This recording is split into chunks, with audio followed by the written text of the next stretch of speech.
bienvenida al abogado Sebastián Ceballos, subdirector de Unidad Popular, quien ha estado realizando un seguimiento sobre algunos problemas que se han dado con la construcción de hidroeléctricas en el país, que se ha visto rematado por el anuncio que hizo el gobierno en el sentido de que por fin habría recibido informes de la ONU, concretamente de la oficina de la ONU en Ecuador, PNUD, que a su vez ha informado y aclarado que los informes vienen realizados no por técnicos del PNUD, sino por expertos en la materia. En estos informes se ha ratificado aquello que fue materia de denuncia, particularmente del activista Fernando Villavicencio, sobre serias irregularidades en varias de las centrales con enormes sobreprecios. Quisiéramos conocer, abogado Ceballos, su punto de vista sobre el avance de las investigaciones para tratar de arrojar por lo menos algo de luz y de justicia en el tema de las hidroeléctricas, lo que se hizo con ellas durante el correísmo. Gustavo, buenos días, igual a Roxana y a los amigos que nos escuchan. Yo quiero darle una cifra que venía ahora haciendo un recorderis de 700 millones de dólares que habrían existido de sobreprecios en la construcción de las hidroeléctricas. Digo, 700 millones de dólares, de acuerdo a una investigación que hizo la revista Plan B en el año 2015. Si uno toma en cuenta el plan de electrificación, el plan maestro de electrificación que tiene el Estado, versus lo que al final se firmó y lo que se construyó. Y tengo yo aquí los datos exactamente para que los ciudadanos puedan entender de qué estamos hablando. La hidroeléctrica Manduriacu se hizo o se previó en 135 millones de dólares. Su costo final fue de 277 millones de dólares. La hidroeléctrica Mina San Francisco, de la cual estamos hablando ahora, se valoró en 500 millones de dólares. Su costo final fue de 664 millones de dólares. No en la dimensión de las anteriores, pero también hay una elevación muy significativa en su presupuesto original. Más del 30% que lo permite la ley de contratación pública, como, digamos, nuevas contrataciones que se hacen.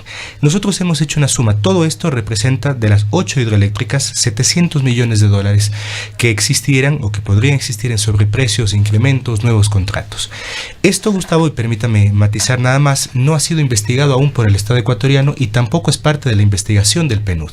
Es decir, aún el tema de las hidroeléctricas, un segundo elemento, ha sido intocado por las investigaciones tanto de la Fiscalía General del Estado como del propio Estado ecuatoriano. El día de ayer recién, y esto creo que es la única instancia que tiene todavía el aval moral para hacerlo, el Consejo de Participación Ciudadana emitió un informe que lo pedimos inmediatamente con respecto a la construcción de la hidroeléctrica en Manduriacu. Simplemente, Gustavo, algunos datos. En Manduriacu, la Contraloría General del Estado determinó que existen obras que no fueron en realidad determinadas por más de 74 millones de dólares. ¿Qué quiere decir que no fueron determinadas? No estuvieron en el contrato inicial. No estuvieron contempladas. No estuvieron contempladas en el contrato inicial y no se sabe en qué se utilizaron esos 74 millones de dólares. No se los ha identificado siquiera como obra realizada, más allá de que hayan estado no dentro de planes o presupuestos. Informe de la Contraloría General del Estado de agosto del año pasado, agosto del 2018, 74 millones de dólares. Pero vamos más allá. ¿Quiénes son los que construyeron la hidroeléctrica Manduriacu, por decir algo? La ingeniería fue hecha por Caminosca y la construcción fue hecha por Odebrecht. Una de las obras que se ha examinado en el caso del PNUD es, por ejemplo, el poliducto Pascuales Cuenca, que coincidencialmente también tiene que ver con la ingeniería hecha por Caminosca y la construcción hecha por Odebrecht. Es decir, ¿qué podríamos decir? Que existe un contubernio, una ligazón bastante cercana entre quienes hicieron los diseños de las obras, por ejemplo, el Manduriacu y el poliducto, y quienes al final terminaron construyendo la obra. Lo mínimo que podría hacerse es una investigación seria de estas dos empresas de carácter privado, Caminosca, y es el caso de la empresa Odebrecht. Más aún, Gustavo, y permítame recordar que existe ya un caso, fallo de un tribunal internacional con respecto a la empresa Caminosca, donde entre otras cosas se mira de que existieron coimas de esta empresa a altos funcionarios del Estado. se dice en este fallo al señor Vidrio, al señor Glass, de acuerdo a la determinación que hace este fallo, a personajes, se dice de acuerdo a este fallo, como Esteban Albornoz, exministro de Electricidad y hoy asambleísta nacional. Sin embargo, fíjese usted, de existir este fallo internacional, ni la Fiscalía General del Estado, ni el propio Estado ecuatoriano como tal, ni el gobierno nacional han tocado y han movido un solo dedo para una investigación que es más seria, que tiene más elementos que cualquier otra investigación de los temas y hechos de corrupción. Ahora, recientemente se dio a conocer de que el caso de Kaminovska había sido desempolvado de Manduriaku, que dormía un poco el sueño del olvido, tras sus denuncias desde hace 3 años y que estaría ya en manos de la Fiscalía. ¿Cómo avanza ese proceso? Es que son dos temas, Gustavo. El tema que se determinó en el Tribunal de Miami tenía que ver con coimas específicamente de Toachi Pilatón, otra hidroeléctrica, y del tema sopladora. En ese fallo nunca se habla de este tema de Manduriaku, que es otro elemento completamente diferente, que también es parte, se sobreentiende de la trama de corrupción.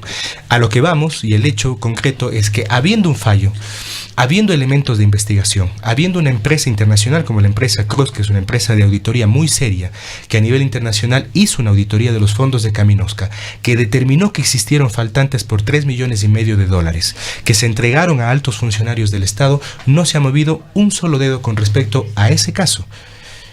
Y en el caso Manduriaku se está desenvolando luego de 1 año y medio, como usted bien ha dicho, que fue una denuncia presentada por la Comisión Anticorrupción. Es decir, en este país, el sueño de los justos duermen precisamente todos los hechos de corrupción. Y yo quiero darle un dato, que ahora lo averigüé y lo podemos demostrar. Uno de los personajes que está vinculado a la trama Kaminovska está fuera ya del país. Santiago Arias, que fue hasta hace poco un altísimo representante de la empresa pública Selec, está fuera del país, está en España. ¿Qué pasaría si es que la Fiscalía General del Estado determina, en este caso, la culpabilidad de estos personajes? Nada, porque resulta que, como en varios otros casos, personajes que están bastante ligados a estos hechos ya salieron del país, ya huyeron del país, ya están fuera del país. Y entonces por eso es que la justicia, cuando tarda, no es justicia, Gustavo y Roxana. Y esto es lo que está pasando en el caso de la construcción de las hidroeléctricas en el país. El grado de corrupción en el gobierno de Correa fue realmente alarmante. Recién muchas personas van percatándose o quieren darle importancia a este tema. Las cifras que se barajan en cuanto a perjuicio para el país son variables. Se habla de que unos $35,000 millones habrían sido dineros directamente de la corrupción, sin contar en esto toda la eficiencia que esto significó en las obras. Hay quienes duplican esta cifra del orden de $70,000, de $100,000 millones y datos catastróficos los entregan diversos actores, como Diego Delgado, que maneja cifras mucho más altas. De allí es que llama la atención todo el despliegue propagandístico que se hace por esta posibilidad de recuperación de unos $13 millones por parte de este empresario Topic y Telconet. Para poner en perspectiva, si es que hablamos de la cifra más baja, de la estimación de $35,000 millones de perjuicio, quizá para equiparar con cifras un poco más manejables, si a mí me roban $100,000, el equivalente que estaría recuperando el gobierno sería $37. Esa es la proporción. Realmente hay razones para festejar y para hacer tanta publicidad y propaganda de este tema de Telconet. Están recuperando el 0.01%. Pero bueno, además todavía no se está recuperando. Hay un ofrecimiento de acuerdo a las posibilidades que Topic a su flujo de caja pueda o no devolver. Primero, menos del 0.01%. Segundo, lo que no le dicen al país, y a mí me asombra, es que tienen el informe del PNUD, pero no dicen quiénes son los responsables de la construcción de las obras, de estas 5 obras fundamentales que ha examinado el PNUD. Cuando le preguntan a Carlos Pérez y le dicen, bueno, ¿quiénes son las personajes que estuvieron vinculadas a la contratación de estas empresas? Dice que él no es responsable para dar esas declaraciones. Bueno, entonces si no es el Estado, si no es el ministro, son obras que fueron contratadas por Petroecuador, eso sí se ha señalado. Exactamente. Y son concretamente Refinería de Esmeraldas, Refinería del Pacífico, el Terminal Marítimo Monteverde, planta de gas natural en Bajo Alto y el poliducto Pascuales Cuenca. Exactamente. A los representantes legales en cada una de esas épocas. Legales? ¿A quiénes vamos a acusar? ¿A quiénes el Estado ecuatoriano va a acusar? Segundo, ¿ha hecho algo la Procuraduría General del Estado? Acabo de escuchar al doctor Carlos Castro, con quien yo coincido, como no puede ser de otra manera. ¿Qué ha hecho el Procurador General del Estado con el informe del PNUD? Tercero, ¿por qué el gobierno nacional, teniendo esta información del PNUD, no conformó la altísima comisión para enfrentar el tema de la corrupción en el país, que se decía que se lo iba a hacer a través de la ONU? No existe. Cuarto, hasta ahora no se ha recuperado un solo centavo. El otro día leí, me parece que la Procuraduría General del Estado anunciaba que se habían recuperado $2 millones por temas de corrupción, por la venta de algunos bienes. Hubo también por allí algún dato suelto en una entrevista que le hizo la CNN, me parece que fue con la periodista mexicana Aristegui. Le preguntó sobre la recuperación del dinero de la corrupción y dijo, dijo Lenin Moreno, que se había recuperado unos 5 millones en algún país, que son realmente cifras totalmente insignificantes. Por supuesto. Además, cuando nuestro vecino país, yo comentaba, no sé si en este mismo medio de comunicación, acaban de firmar un proyecto con la empresa Odebrecht de devolución de cerca de $400 millones. Esto es lo que pasa en un vecino país que tiene más o menos una fiscalía, diría, seria. ¿Esto es en Colombia? Esto es en Colombia. Perú recuperó $180 millones acaba de recuperar $180 millones y nosotros... Que paga la propia empresa Odebrecht. Paga la propia como compensación por los problemas generados. Exactamente. Acá un empresario paga los $13.5 millones sin advertir al país de cuál de las obras es que está devolviendo esos $13.5 millones. Sí, únicamente coincidiendo con los supuestos $13.5 millones de coimas que hizo la empresa Odebrecht, precisamente vía la empresa Gloria Internacional, a, en este caso, los familiares de Jorge Glass y al propio Jorge Glass. De acuerdo a la relación de Santos. Abogado Ceballos, es qué hacer en las actuales circunstancias. Ecuador se encuentra dentro de un proceso de cambio de importantes estructuras relacionadas con la defensa del Estado, con la administración de justicia. Se va a elegir fiscal de la nación, se está también en proceso de reformular la composición del Consejo de Participación Ciudadana y Control Social. Se está discutiendo ya sobre el nombramiento, de poner un cronograma para nombrar al nuevo Contralor General del Estado. Las cosas no pueden seguir así. Por supuesto. Nosotros confiamos en el Consejo de Participación Ciudadana, sobre todo en la persona de su presidente, en Julio César Trujillo, para que la conformación de estos organismos del Estado puedan responder a los verdaderos intereses nacionales. Pero creo que no basta solo ahí. Nosotros hemos presentado pública y oficialmente al Consejo de Participación una carta para una evaluación de toda la Corte Nacional de Justicia, Gustavo y Roxana. No puede ser posible que en la Corte Nacional de Justicia existan casos que, insisto, duermen el sueño de los justos. En la Corte Nacional de Justicia. Fíjese, en el caso mío, ahora me han llamado a declarar, me parece que es el próximo lunes, porque ¿caso suyo? ¿Cuál es este? El caso de Esteban Albornoz, de la denuncia que nosotros presentamos, del inicio de la investigación. Y la Fiscalía General del Estado ha planteado dos elementos muy concretos. El primero, el hecho, al estilo de Fernando Villavicencio, de salir del proceso de investigación que existe en el tema Caminosca, en el tema de la investigación del tema Albornoz, que me parece a mí gravísimo, porque somos ciudadanos y tenemos el derecho de investigar y de denunciar ante el Estado, y ante, en este caso, las Cortes y el Sistema de Justicia Nacional, un proceso que además es público y notorio. Y segundo, nos llaman a investigar precisamente por lo que les hemos comentado, esta respuesta que hace el señor Albornoz con respecto a nuestras denuncias y decir, bueno, el señor Ceballos no podía abrir en este caso lo que se está ventilando en el Sistema Nacional de Justicia a los medios de comunicación. Esto es lo que pasa en el Sistema Nacional de Justicia. Y la Fiscalía, y en este caso jueces de la Corte Nacional de Justicia, con jueces de la Corte Nacional de Justicia, han dado pábulo para que esto suceda. Es decir, para que los corruptos no sean sancionados y más bien estén fuera del país. Esto hay que investigar porque hay casos que son dolorosos para el país. ¿Qué ha pasado y quién es el responsable de que Fernando Alvarado haya huido del país? Lo es la Judicatura, es la Fiscalía General del Estado, es la Corte Nacional de Justicia, es el Ministerio de Justicia en su momento. Exactamente. ¿Y quién es Fernando Alvarado? Acaban de determinar también en la Contraloría General del Estado que existen casos y glosas que pueden ponerse en firme frente a todos los hechos de contratación pública que fueron hechos desde la Secretaría de Propaganda, que le digo yo. ¿Qué pasa por otra parte con el exministro de Energía, el exministro de Electricidad, Esteban Albornoz? ¿Hasta dónde él mantiene estas prerrogativas por su calidad de legislador? Primero hay que entender que Esteban Albornoz es inicialmente, y lo podemos afirmar, el responsable político de todas las contrataciones que se hicieron en el país con respecto al tema de las hidroeléctricas, por lo menos.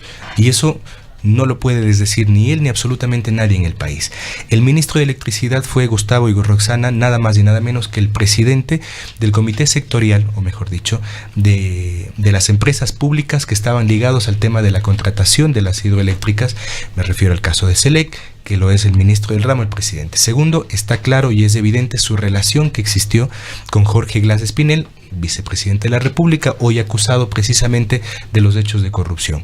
Y lamentablemente, yo digo, es un plan macabro el haber obtenido un cupo para la Asamblea Nacional para tener esta suerte de inmunidad parlamentaria que permite, digamos que incluso yo diría su voto sea negociado en términos de lo que significa tener y preservar toda la inmunidad que existe alrededor de Esteban Albornoz y de una serie de personajes que están alrededor de Esteban Albornoz. Yo, digamos, a mí me preocupa mucho que quienes lleven a cargo el debate, la discusión con respecto a la Proforma General del Estado sea un personaje como Esteban Albornoz. Me preocupa mucho que quienes tengan la condición de presentar un par de proyectos de ley supuestamente para el desarrollo del Estado sea Esteban Albornoz. Y me preocupa mucho que tenga la posibilidad de caminar y que hasta ahora haya sido completamente intocado, Gustavo. No se le haya mencionado en ninguno de estos temas de hechos de corrupción del país. Un dato final, abogado Ceballos, ¿qué pasa con la entrega-recepción de Sopladora? Tema que también se venía postergando, que acumulaba ya multas hace algo más de un año del orden de $400 millones. Exactamente igual. Exactamente igual. No se ha movido un solo papel con respecto al tema de las multas. Y ahí está parada la obra. En el caso de Mina San Francisco, digamos, luego de casi un año, 6 o 7 meses, es que se da la inauguración de la obra. Es decir, no solamente existe un sobreprecio, sino que existe un retraso. Vamos más allá. En el caso de Coca-Cola Sinclair, simplemente para nombrar parte de las hidroeléctricas que se han hecho, este tema de las 700 fisuras que existen y no hay un solo responsable que haya sido señalado por el gobierno central con respecto a este tema. ¿Quiénes fueron los que hicieron esa contratación? Los chinos iban a pagar toda la reparación. Sí, y también se dice que el préstamo que hizo el presidente a finales del año pasado tiene que ver también con el hecho de que se pueda tramitar normalmente todo lo que significa desde estas multas que existen en Sopladora o la continuidad de la construcción o incluso de los nuevos proyectos que podrían asumir los chinos en términos de los sectores estratégicos del país. Es una situación preocupante realmente el tema de la corrupción. Agradecemos por su presencia al abogado Sebastián Ceballos, subdirector de Unidad Popular, quien viene haciendo un seguimiento de los procesos que se siguen con respecto a las irregularidades cometidas particularmente en las hidroeléctricas.